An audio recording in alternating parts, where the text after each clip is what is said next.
What's up everyone, welcome back to more Reddit stories about Karens, crazy people, and all that kind of stuff. Hope you're all doing awesome, and as usual, we got some more Reddit posts to check out today. So feel free to share your thoughts about today's stories down in the comments, and let's get into it. Random pregnant woman uses her unborn baby as an excuse to park on my property. I, 18 female, am currently living alone, as my mother, 45, and brother, 25, both left for work for a few months. The driveway to my house is now empty as my brother took the car, and I don't have a permit, so I don't own one. Over the course of 2 months, I counted 7 people just parking here. Not a word. They'd leave their car as if they own the place and leave for hours at a time. I've now installed a chain that blocks the entrance. They would have to take it off if they wanted to park here. Today, shall I say, regular wanted to pull up, but couldn't. She knocked on my door and demanded, not even asked, just straight up demanded I take it off because she has no way of parking. She was pregnant, my guess somewhere 7th to 8th month. I told her I'm not going to do that because I'm not comfortable with random people parking before my house, especially since I have to leave through that door to go to the backyard with my rescue dogs, who are afraid of strangers and will attack if they see one on our property. I explained that this is not a public parking space, but my house is. She scoffed and said she's aware, but I haven't been using it either way, so what's the big deal? I got annoyed and told her I'm just not comfortable with it, and can't even take my dogs out peacefully because of people like her. Mind you, there is a parking lot 5 minutes away on foot. I reminded her of that and she gave me the nastiest look and complained that she'd have to pay, and she's unable to because she's counting every euro to give her child a good life. I told her that's not my problem, and that she's welcome to ask my neighbors if any of them would be willing to let her park there for a few hours. But if she wouldn't leave me alone or if she took the chain off herself and parked here, I'd call the cops on her. She started crying, calling me heartless and an asshole, saying I don't care about her baby's future and just want her to waste her money when she could just use my parking space. I admitted that I do not care because neither her nor her child is my problem, and went back inside. I may have been a bit harsh to her, especially given she's pregnant, but I feel like she had it coming. Another never assume that someone is pregnant story. This was many years ago, but a recent conversation made me remember an awkward interaction and my unintentionally traumatizing responses. I had ovarian cancer and all my reproductive bits removed, and because I'm a biologist, I say that I'm spayed. I had someone ask me how far along I was, in a work setting. I was fairly new to my position and just meeting this person for the first time. I initially had no idea he'd thought I was pregnant. I was not, just bloated and in high-waisted dress pants. I responded with something like, I started full-time about 4 months ago, but did a part-time internship here a few years ago right after college. Instead of him letting it go, he asked when I was due. I asked, due? I don't think my performance evaluation is until after I've been here a whole year. Pregnancy was so far from my mind that I still didn't register what they were asking. He persisted and got specific and asked if this was my first pregnancy. By this time, several other coworkers had tuned into the conversation. My response was, oh, I'm spayed. I don't have a uterus, so there's absolutely no possible way I could be pregnant. He turned all sorts of shades of red and started, but blah blah blahing. Since I generally have no filter about my medical conditions, I continued. Yeah, I had ovarian cancer, so they had to remove all my lady bits. Ovaries, fallopian tubes, uterus, cervix, some abdominal lymph nodes, and some surrounding tissues. All while I was pointing to my belly and the general location of said bits. There was a super awkward silence, and I tend to fill a super awkward silence with whatever pops in my head, so I continued. I guess they should have removed more surrounding tissues, huh? Maybe then I wouldn't look pregnant. Another coworker popped in to shuttle us to a conference room to start a meeting 15 minutes early. The guy avoided me for the rest of the 2 years I worked there. Entitled client learns that professionals can in fact walk away. I work as an engineer. I do some consulting on the side, but typically only for people I know and as a favor. A good friend asked me to help his in-laws who were doing some fairly massive renovations and additions. I agreed solely because he asked me to.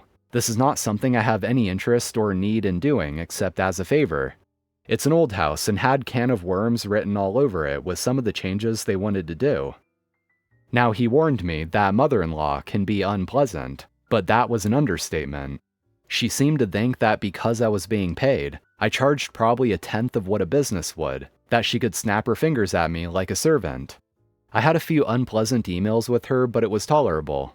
She was rude when I was pointing out issues with their plans, but nothing too extreme.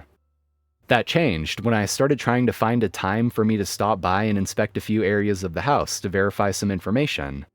I offered times to stop by on the weekend, but that didn't work for her. Tried evening times, still a no. Nope, she wanted me to stop by during my office work hours because that was best for her.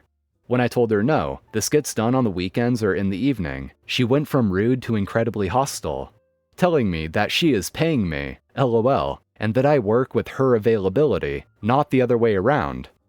CC'd my friend in on the chain, told them I was out and to have fun working with whoever they get. Friend apologized. I said no worries, not my problem anymore. She emailed back quite stunned that I was walking away, telling me that it's not how business is conducted. I didn't bother responding. About 3 weeks later, I get an email from the husband now asking me if I would reconsider, and he promises that his wife won't speak to me or be involved in any way. I hear from my friend that while the quotes came back much higher, which was tolerable for them, it was how long the wait was. They just bought this house and wanted to move in ASAP, but it's an incredibly busy time of year for the industry. Turns out when companies you reach out to are drowning in work and you have a potentially convoluted and messy project, they aren't chomping at the bit to get your business. So now they're going to lose the trades they lined up because design would be a month or two out. I passed on the request as I struggled to believe she would be kept in check and had no desire to bail her out. My friend didn't care, said it was nice watching her attitude give her consequences that actually affect her. Was assaulted by a homeowner. I am a door-to-door salesman. This was in Mesquite, Texas, if that matters. I sell home security door-to-door. While going door-to-door, I talked to someone at the end of their driveway. He let me get 4 words out, then told me to f*** off. I have learned to deal with dicks in the past, so I just shrugged my shoulders and turned around. I hear behind me, "What was that gesture?" or something like that.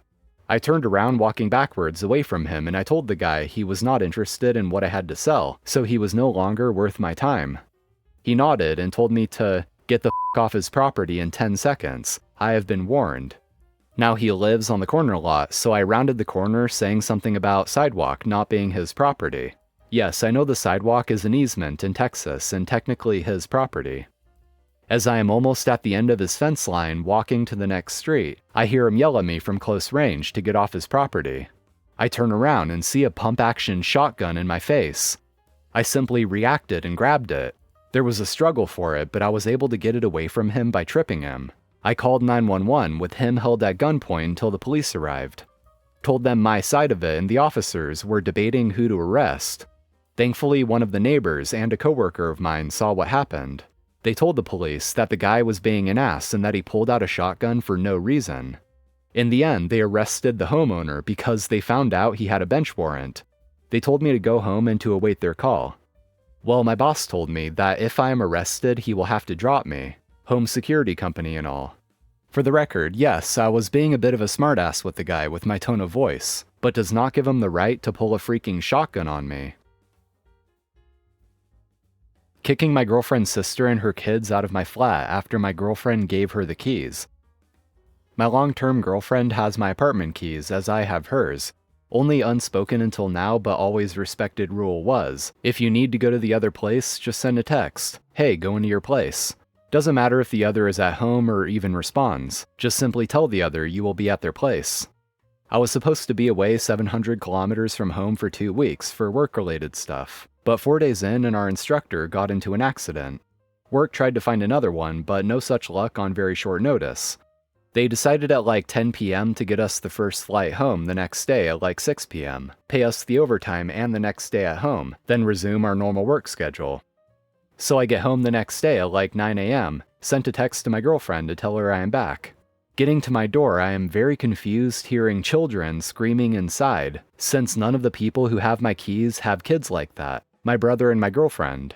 I thought I got squatters or something. Opening the door and I see my girlfriend's sister's kid running around after a shower, putting water everywhere. Plates of half-finished ravioli on my living room ground, their suitcases opened in the entrance. I get inside and see the husband on my couch trying to hook up my PS2 that he must have dug out in my storage room, getting into a verbal argument with him trying to understand why the F they are here. Said my girlfriend told them they could get my flat for 2 weeks while I was gone. They wanted to visit the city for a bit, go to the beach. My girlfriend sent me a text while I was arguing telling me, "Oh, okay. By the way, my sis's fam is at your flat." I admit I blew up on him and the sis who left my bedroom in the meantime. Told them to leave immediately. They argued quite a bit. My girlfriend called her sis. Then sis put the speaker up so we could all hear, and she said I was embarrassing her, that she told them they could use my place for a while. I threatened to call the police, also asked my brothers to come. They left while cursing me to their children, telling them that holidays are over because the mean little sister's boyfriend cast us out. I now have all of my girlfriend's family on my back, and even some of my own family saying I could have stayed with my girlfriend so the kids could have some vacation. Also, they have read my doctor prescription papers. I put them in a specific order and it was not the same, and obviously took some of my prescribed meds, opened a box of benzodiazepine. I feel like I am being gaslighted. I would never invite people to her apartment like that, especially without telling her. It seems so disrespectful. Lent my friend money. What he did with it made me cut him off for good. We'd been best friends since 8th grade. The kind of friendship where you don't even knock when you show up at each other's house. We shared everything. Crushes, trauma, dumb inside jokes, late night talks about life. Dude was like a brother to me. Fast forward to college. He hits me up one night sounding super stressed. Said he was short on rent, was about to get kicked out, and needed 6,000 Indian rupees fast. I had just enough in my savings, wasn't loaded, but I figured, that's my boy, he'd do the same for me. I send it, no hesitation. 2 days later I see him post a story on Instagram. Him at a club, flashing bottles, tagging some girl with heart emojis. Next slide, him flexing a new pair of shoes. At first I told myself maybe someone else paid for that, maybe it's old pics, maybe I'm overthinking. Then I ask him directly, like, "Hey bro, everything good with rent?" He leaves me on red for 2 days. Then he finally replies with, "Bro, don't stress, I'll send it back soon, chill." Spoiler, he never did. Ghosted me completely after that. I didn't even care about the money at that point, I just felt used, like the friendship we had wasn't real, it was just convenience for him. We haven't spoken in a year. It taught me something important. Loyalty isn't about how long you've known someone. It's about what they do when you need them, or when they need you. Anyway friends, that's going to be all for today. Thank you for watching. As always, I do appreciate it. If you enjoyed, make sure to hit that like button, subscribe if you haven't already for more Reddit content like this, and drop a comment down below. So take care, stay tuned for more, and I'll see you next time.